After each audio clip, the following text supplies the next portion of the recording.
They chose each other while I lay dying. Now I'm alone at their final resting place. I was lying in a hospital bed when I found the texts. Stage 3 cancer, tubes in my arms, and my husband Mark was staying late at work again. His phone buzzed on my bedside table while he was getting coffee. Sarah's name lit up the screen. Can't wait to hold you tonight. She'll never know. Sarah. My best friend since college. My maid of honor. The woman who'd been bringing me soup and sitting through chemo with me for 6 months. We'd been together 8 years, married for 4. Mark was supposed to be my rock, my safe harbor. Instead, he was getting his comfort from the woman who knew exactly how weak the cancer had made me, how scared I was of dying alone. She knew because I'd cried to her about it. She'd held my hand and promised she'd never let that happen. The affair had been going on for 3 months. 3 months of them comforting each other about my situation while I threw up bile and lost my hair. The messages painted a picture I couldn't unsee. How they'd started emotional, supporting each other through such a hard time. How they deserved happiness. How I was already gone and they were just 2 people finding light in darkness. I took screenshots. Not for revenge.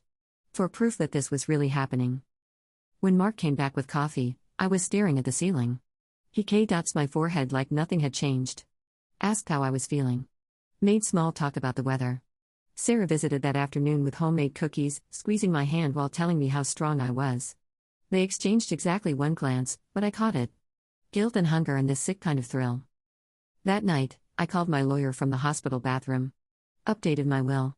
Removed Mark as beneficiary. Left everything to my sister instead. I didn't confront them. I didn't scream or throw things. I just watched. And planned. The chemotherapy was working. Slowly, but working. My oncologist was cautiously optimistic. But Mark and Sarah had already written my eulogy in their heads. They'd already started their new life around the ghost of me. I survived treatment. Went into remission. Came home to a house where Mark looked genuinely disappointed to see me walking through the door under my own power. Sarah stopped visiting. Stopped returning my calls.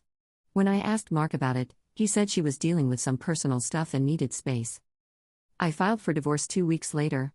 Handed Mark the screenshots in front of our marriage counselor. Watched his face crumble as he realized I'd known all along. He tried to explain. Said it wasn't what it looked like. That they were just supporting each other. That my illness had been so hard on everyone. Sarah tried to call me 53 times that day. I answered on the 54th. You don't understand, she sobbed. We never meant for this to happen. We love you. We were just. You were just what? I asked. Practicing for my funeral? She hung up. Mark moved out that weekend. Within a month, they were living together. My cancer support group friends sided with me, but our mutual friends. They thought I was being vindictive. Dramatic.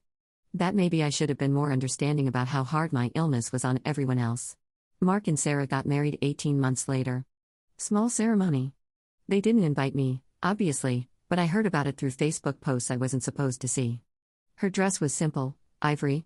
The caption read "Finding love in the darkest times." 200 likes. Everyone calling them meant to be. I was living in a 1-bedroom apartment, working part-time while managing ongoing cancer screenings. My remission was holding, but the stress had triggered other health issues. Depression. Insomnia. Trust issues that made dating impossible. Who was I supposed to tell that story to? Yeah, my husband and best friend decided I was dying, so they started planning their future while I was getting poisoned by chemo. They moved into a house 3 blocks from where Mark and I used to live. I'd see them at the grocery store sometimes. Sarah would develop sudden interest in the cereal aisle when she spotted me.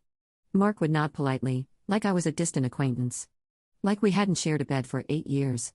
Like he hadn't promised to love me in sickness and in health. They had a baby girl. Emma. Born healthy, perfect. I saw the announcement on Mark's Instagram before he remembered to block me. The 3 of them looked radiant. Complete. Like they'd found their happily ever after by stepping over my dying body. The irony didn't escape me. I'd survived cancer, but they'd key-led me anyway. Just erased me from the narrative entirely. To their friends, their families, their social media followers, their love story started when 2 broken people found each other during a tragedy. I wasn't Mark's ex-wife. I was just the tragedy. My sister tried to convince me to move cities. Start fresh. But I couldn't leave. This was my home too. My life too. They didn't get to drive me out just because they'd rewritten history.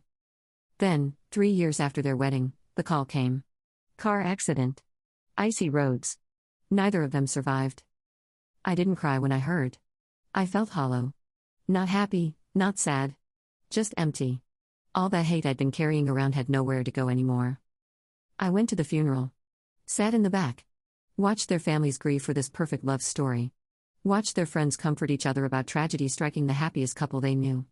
Watched Emma, now a toddler, not understanding why mommy and daddy weren't coming home. No one acknowledged me. No one even recognized me. The woman Mark had been married to for 4 years, the woman Sarah had been best friends with for 15 years, had been completely erased from their story. At their funeral, I was nobody. I visit their graves sometimes. Not out of forgiveness or closure. But because I'm the only one who remembers the truth. The only one who knows their love story started with betrayal and abandoned loyalty and 2 people who thought death was permission to take whatever they wanted. Emma lives with Sarah's parents now.